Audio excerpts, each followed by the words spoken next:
अब दिया क्या क्या हुआ है, पहले गिवन लिखेंगे। Given E is the point on the side CB, E is the point on side CB produced of an isosceles triangle, produced of an isosceles triangle ABC, produced of an isosceles triangle ABC और with AB is equal to AC, ये दिया हुआ है। और फिर उसके बाद ये रखा है कि जो AD है वो परपेंडिकुलर है BC के, एंड जो EF है वो परपेंडिकुलर है AC के। So to prove triangle ABD is similar to triangle ECF, ये हमें प्रूव करना है। अब देखना ध्यान से, क्वेश्चन ही लिख दिया मैंने, अभी तक कुछ भी नहीं लिखा था। ट्रायंगल में खास बात क्या है कि हम शुरुआत हमेशा ऐसे ही करेंगे, क्वेश्चन को उतार कर। अगर गिवन में आपको कुछ समझना है तो सीधे क्वेश्चन ही उतार देना। टू प्रूफ में आपको पता लग जाएगा जो हमें फाइंड आउट करना है। फिगर बनाना बिल्कुल प्रेजेंटेशन ऐसी ही होनी चाहिए। कुछ बच्चे क्या करते हैं कि रफली प्रेजेंट कर देते हैं तो नंबर कट जाएंगे। 3 नंबर का क्वेश्चन होगा तो आपको 1 या 1.5 नंबर ही मिलेगा, 1.5 नंबर कट जाएंगे। तो प्रेजेंटेशन का खास ध्यान रखा जाता है इसमें।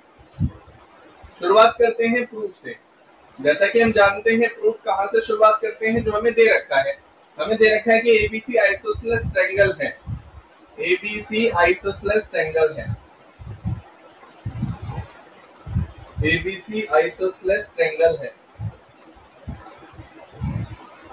अगर एबीसी मेरे पास आइसोसेलेस ट्रायंगल है तो एबी इक्वल है एसी के, ये जो AB है वो AC के इक्वल होगा, यही होगा। आइसोसेलेस ट्रायंगल है तो दो साइड इक्वल है, जो कि दे भी रखा है। सो यहाँ से क्या समझ में आता है, अगर ये वाली साइड और ये वाली साइड इक्वल हो जाती है तो यहाँ पर हम देख पाएंगे कि जो एंगल है मेरे पास कौन कौन से आ रहे हैं, ABD ये वाला एंगल, उसके बाद ACD ये वाला एंगल इक्वल हो जाएगा। पुरानी प्रॉपर्टी, अगर साइड्स इक्वल होती हैं तो एंगल भी उनके इक्वल हो जाते हैं। तो अगर यहाँ साइड इक्वल है तो इनके एंगल भी इक्वल हो जाएंगे। ABD is equal to angle ACD, ये पार्ट मेरे पास बना।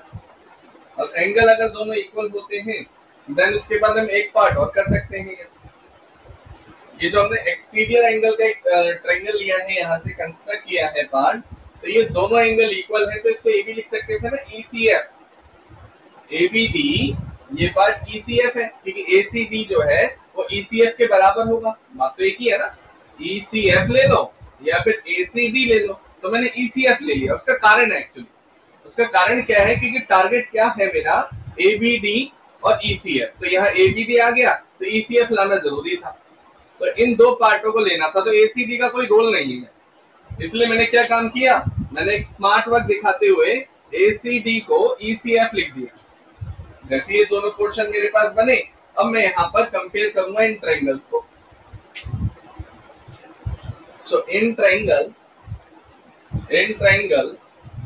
ABD एंड ट्रायंगल ECF, ये दोनों पार्टों को कंपेयर किया जाए। So ADB is equal to EFC, ये पार्ट मैंने लिया। ABD is equal to EFC, ये पार्ट हमने लिया, जिसमें हम लिखते हैं इसे ईच 90 डिग्री, ये पार्ट आया। फिर उसके बाद ABD ECF के बराबर है, ये हम प्रूफ कर चुके हैं ऊपर, तो यहाँ लिख देना प्रूव्ड अबव।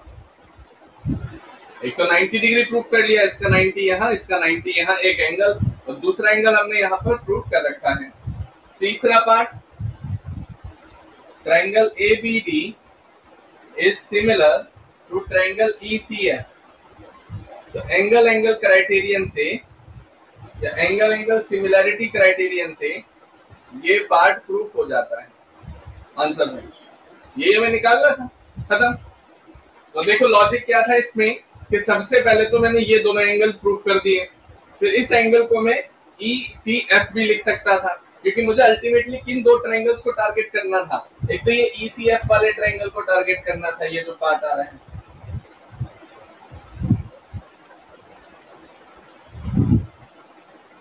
ये ECF वाले पार्ट को, और दूसरा कौन सा टारगेट पर था ट्रायंगल, ये वाला पार्ट ट्रायंगल टारगेट पर।